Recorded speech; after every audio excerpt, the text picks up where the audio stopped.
Today, on the eve of a new geopolitical escalation, it has become public knowledge that Nicolás Maduro's regime in Venezuela is under a state of internal surveillance and extreme insecurity. High-ranking officials frequently change phones, rotate Cuban bodyguards for new contingents, and move to different locations each night.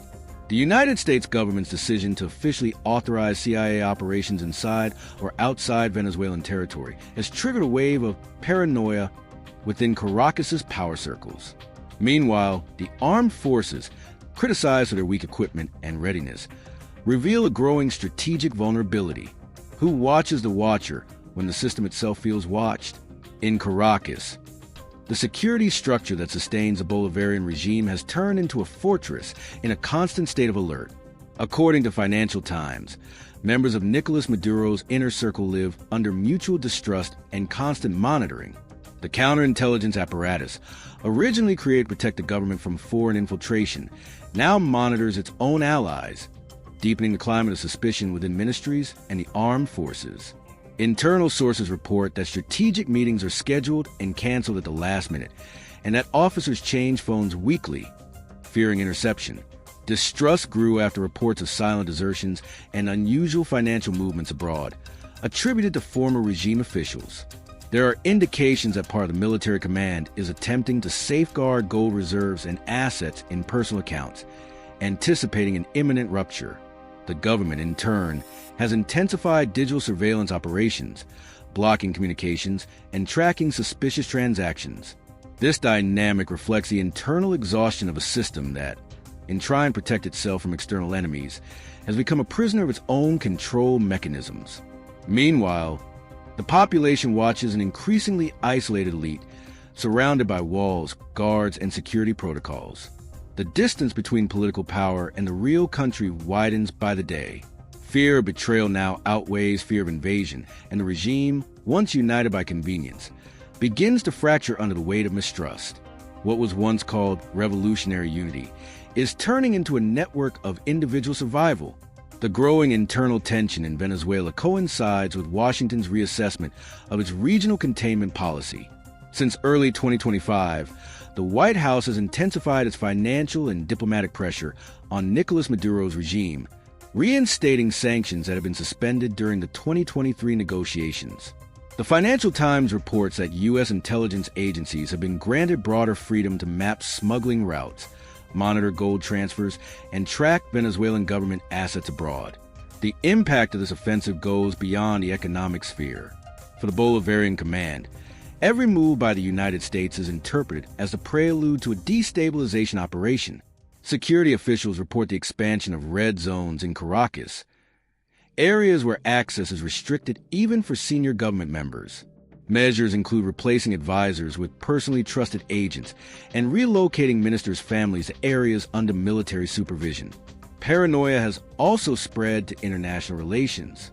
The regime watches uneasily as Russian support weakens, consumed by Moscow's own Eurasian commitments, while China maintains investments but avoids open confrontation with Washington.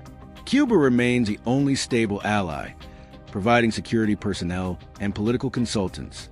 Venezuela's diplomatic isolation is deepening as neighboring countries gradually distance themselves. Even ideological allies like Bolivia and Nicaragua have adopted a tone of neutrality in the face of new economic pressures. Venezuela, once the epicenter of Latin America's anti-imperialist rhetoric, now finds itself surrounded by distrust and pragmatism. The fear of infiltration is not only military but also political, financial, and symbolic. Every external gesture rapprochement is viewed as a potential threat to the regime's fragile internal balance.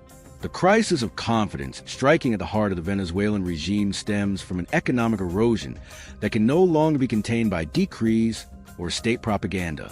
The collapse of the Bolivar and the sharp drop in oil revenues have undermined the state's ability to finance its own security machinery. Intelligence officers and agents, once rewarded with privileges and bonuses in foreign currency, have seen their income devoured by inflation and are now turning to the black market for alternatives. This silent erosion of loyalty has transformed the regime's security system into an unstable mosaic of personal interests. According to Financial Times sources, part of the proceeds from illegally extracted gold is being diverted by high-ranking operators, often to banks in African and Middle Eastern countries. In response, the government has intensified internal inspections and carried out summary arrests, but these measures have only heightened tension. The fear of being accused of treason has become routine among soldiers and bureaucrats, feeding a cycle of perpetual surveillance. On the social front, the population endures chronic shortages while the parallel economy, sustained by local militias and cross-border smuggling, has replaced basic state functions. The perception that the regime has lost control over its own social base grows ever stronger. In several provinces, former Chavista allies have taken independent stances, negotiating with illegal trade networks to maintain supply and security. This scenario exposes the structural fragility of a government surviving through repression and fear, yet unable to guarantee stability even to its loyalists.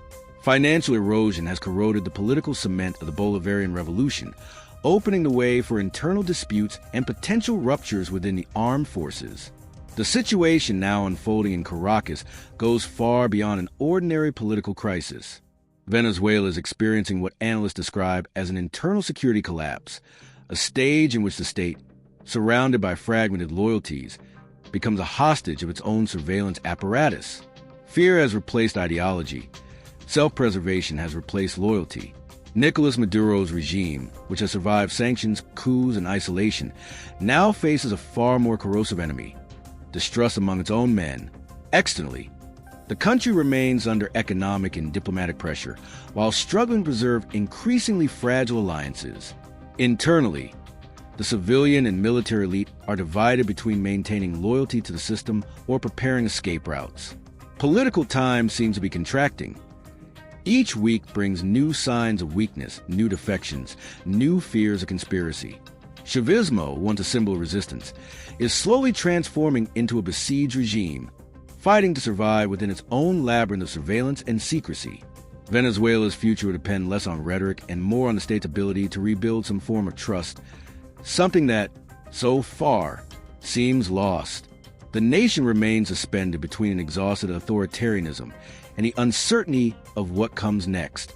Subscribe to the Military Report channel to follow in-depth analyses on Latin America, continental power balance, and the evolving strategic consequences of this ongoing crisis.